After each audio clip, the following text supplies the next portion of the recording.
Hello students. आज हम लोग एक बड़ी ऑसम सीरीज लेक्चर्स की स्टार्ट करने वाले हैं जिनका यूपी पंचायत राज एक्ट 1947 से रिलेशन है। ये पूरी की पूरी एक्ट मैं आपको कमेंट्री मेथड से पढ़ाऊंगा जो कि सेक्शन स्पेसिफिक होगी।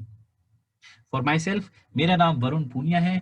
मैं LLM MBA कर चुका हूँ। मैं एक प्रैक्टिसिंग लॉयर हूँ। इसी के साथ साथ मैं सुप्रीम कोर्ट में एडवोकेट ऑन रिकॉर्ड भी हूँ। जैसे कि मैंने बताया कि मैं कमेंट्री मेथड से सेक्शन स्पेसिफिक आपको पढ़ाऊंगा, तो इससे आप क्या है, आपको जो मोटी मोटी आप किताबें पढ़ते हैं और जो आप अननेसेसरी जो टाइम वेस्ट करते हैं वो आपका सारा का सारा सेव होगा। इन सीरीज के बाद आप समझेंगे कैसे कि जो एक बेयर एक्ट है उसमें क्या स्पेसिफिक चीजें कंपटीशन के पॉइंट ऑफ व्यू से सिर्फ कितनी पढ़नी चाहिए। इस कोर्स का नाम, जैसे मैंने फाउंडेशन कोर्स रखा है, ये खासकर LLB के स्टूडेंट्स के लिए बहुत ज़रूरी है जो कंपटीशन की तैयारी करना चाहते हैं। उन बच्चों के लिए जब इस अप्रोच के साथ वो पढ़ते हैं तो उनको कंपटीशन में कितना, कैसे और किस तरीके से पढ़ना चाहिए वो at the stage of LLB ही समझ में आ जाता है। इसी के साथ साथ जो PCS जे और HJS के बच्चे हैं उनके लिए भी ये लेक्चर सीरीज बहुत ही फायदेमंद होगी जब वो ऑब्जेक्टिव क्वेश्चंस अपने पेपर में सॉल्व करेंगे। इस पूरी की पूरी जो लेक्चर सीरीज है, मेरी कुछ एक्सपेक्टेशंस हैं जिनको मैं आपको चाहूंगा कि आप उन चीज़ों को ज़रूर फॉलो करें।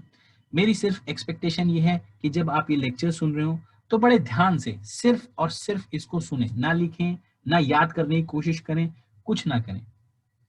इसी के साथ साथ जब मैं ये लेक्चर सीरीज करा रहा हूँ तो ट्राई टू कनेक्ट, जो भी मैं टॉपिक दे रहे हैं, जिसको भी पढ़ा रहा हूँ, उसको कनेक्ट करने की अपनी इमेजिनेशंस में कोशिश करें।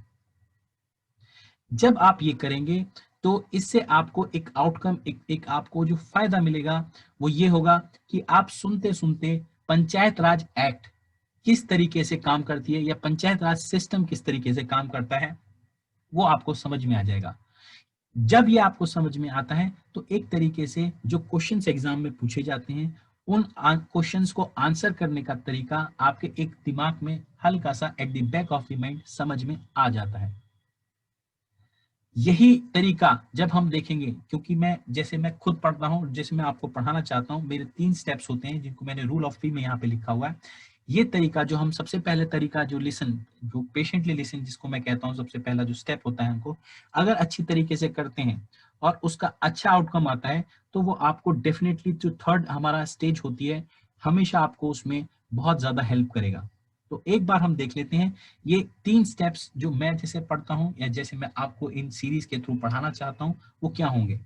सबसे पहले मैं ऐसी बहुत सारी सीरीज आपको डिफरेंट डिफरेंट सब्जेक्ट्स पे अपलोड करूंगा जो फ्री ऑफ कॉस्ट होंगी, उसमें कोई भी चार्ज नहीं होगा।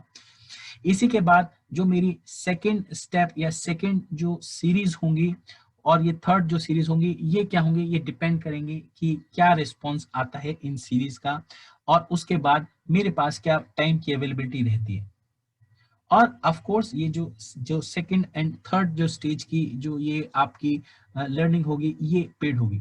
तो जैसे कि मैंने आपको बताया, फर्स्ट स्टेप तो आप इन सीरीज, ये जो जितने भी लेक्चर सीरीज हैं आप इनसे समझ जाएंगे। सेकंड में मेरा जो ऑब्जेक्टिव रहेगा वो आपको याद कराना रहेगा कि मैं आपको जो हमने पढ़ा है वो मैं आपको याद कराऊं, दिमाग में बिठाऊं। तो उसमें काफी हद तक हम क्या है 70 to 80% याद करेंगे और कोशिश करेंगे हम प्रॉमिजिंगली उस चीज को दिमाग में रिटेन कर सकें।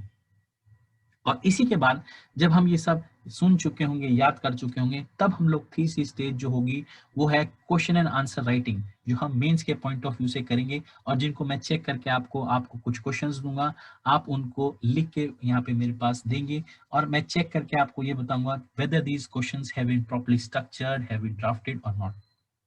जब ये आप तीनों पूरी चीजें कर लेते हैं ये आपको एक एग्जाम में जाने के लिए पूरा का पूरा अच्छा फाउंडेशन दे देती हैं और आप पूरे अच्छी तरीके से प्रिपेयर्ड होते हो किसी भी कॉम्पिटिटिव एग्जाम्स को मेंस के पॉइंट ऑफ व्यू से लिखने के लिए।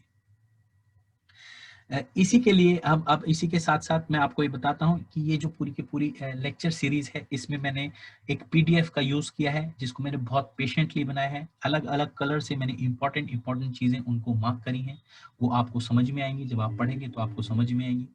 इस पूरी की पूरी जो ये पीडीएफ है, अगर आप चाहें तो उसको यहाँ से जो एक नंबर मैंने दे रखा है, एक और अमाउंट दे रखा है, इसको पेटीएम करके आप उस नंबर पे रिक्वेस्ट कर सकते हैं और उस नंबर पे ये आपको भेज दी जाएगी व्हाट्सएप के द्वारा, जिससे पेटीएम किया गया है। बट मेरी आपसे एक रिक्वेस्ट है, आप कोशिश करें कि अपनी बे रैक में जैसे मैंने मार्क कर रखा है वैसा ही मार्क करें, जिससे आपका कंसंट्रेशन हाई लेवल रहे और इसी के साथ साथ आप चीजों को रिटेन भी कर सकें, वो आप याद रख पाएंगे। तो चलिए स्टार्ट करते हैं ये ऑसम लेक्चर्स की सीरीज यूपी पंचायत राज एक्ट 1947 पे। जय हिंद, जय भारत।